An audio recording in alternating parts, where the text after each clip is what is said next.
everyone, today I am at Bolter Motorcycles test riding this beautiful and brand new for 2023 Suzuki GSX-8S, and obviously it's been in the news for quite a while, and Suzuki has come out with this brand new 776cc engine that is now shared with this naked bike and also the Adventure DE that we're going to test ride in a couple of weeks as well. So stay tuned by subscribing to the channel, hitting the bell icon so you don't miss out on the next videos. But today I'm going to give you my test ride review of this bike, so we're going to see how it actually handles on the road, in the twisties, on the highway perhaps as well, see if it can keep up with the power of all the other middleweight naked bikes that are on the market right now. And we know that Honda has put out their CB750 Hornet, and Suzuki being just slightly down on power, but obviously as refined as they make this engine to be. So I'm really looking forward to testing that bit out. So obviously here at Bolter Motorcycles, we've got all of those demos set up to go out already. I mean, just have a look. This beautiful Kawasaki Z650 right next to the Suzuki, and the beautiful Z900 RS that I fell in love with and had for long term here from Bolter Motorcycles. So definitely go check their review out as well.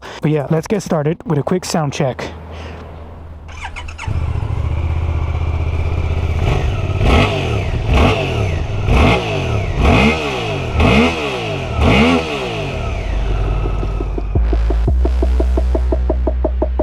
And so here we are, just got on the Suzuki GSX-8S, and I've got to say, oh my god, it is a very comfortable place to be.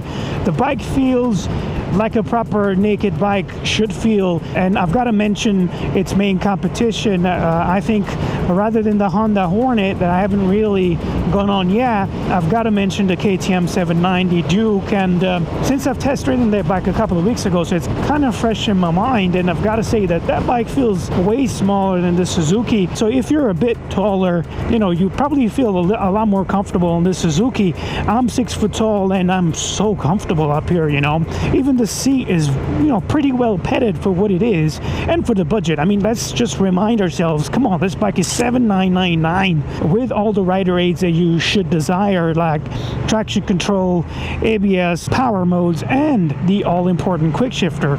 But enough of that. Let's just enjoy this bike in the twisties and enjoy the sound that's coming out of this new Suzuki engine.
It's got more than enough torque to even leave it in like a higher gear, like a fourth gear. Look at that, at about 2,500 RPM, 3,000.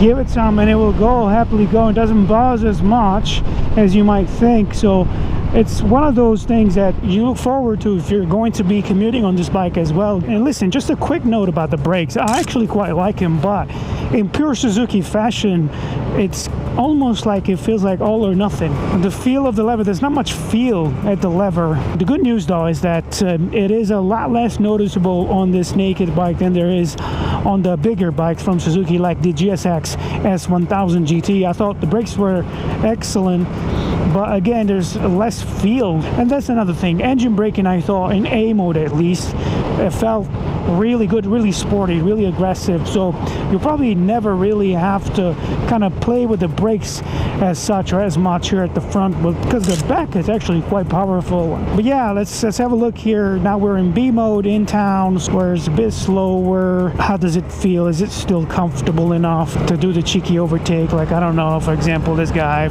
you know, let's have a look. He's slender. Yeah, just kind of pop in and out. pop in and out with this powerful torquey engine. Yeah, I can just do that all day long.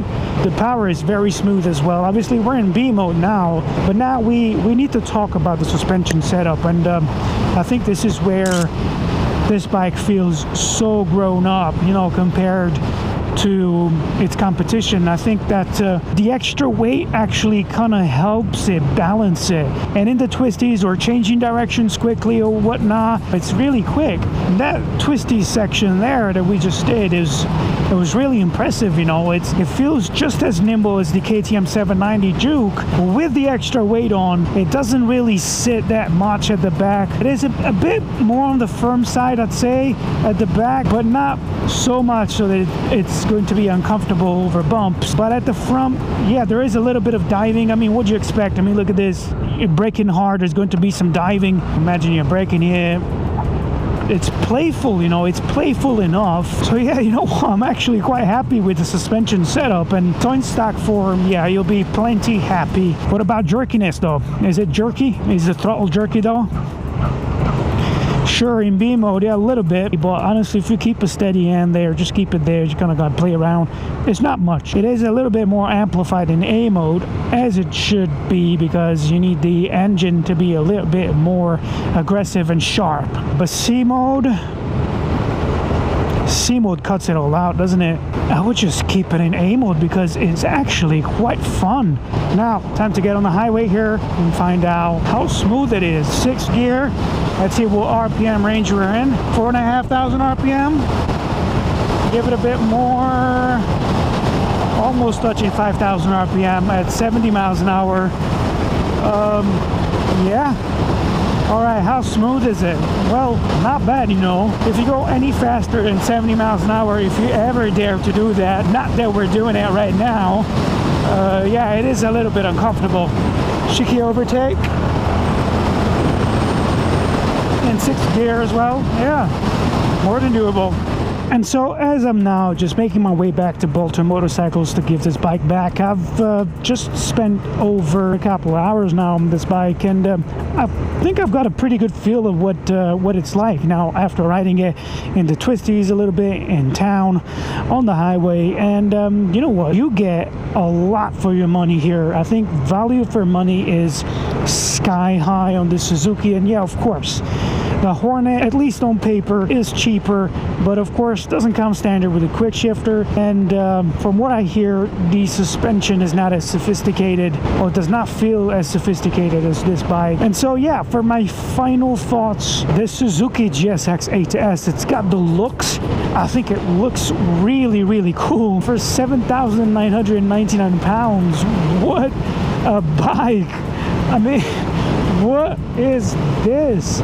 Honestly, Suzuki, and I think the level of quality is overall pretty good. It feels good, it sounds good. The quick shifter is really smooth, and the suspension is actually surprisingly good. Okay, so yeah, I think Suzuki's got my vote on this one. But what do you guys think? Let me know in the comments below. Obviously, don't forget to give Bolter Motorcycles a follow. Suzuki has done a great job to keep their range up to date. And yeah, I can't wait to actually test ride their Adventure 800 DE. So stay tuned for more reviews coming out on the channel really soon, and a bit of a comparison as well, perhaps, to see which bike from the 800 range from Suzuki will suit your needs in 2023. Now, once again, subscribe to the channel, hit the bell icon so you don't miss out on the next reviews, and I'll catch you in the next one.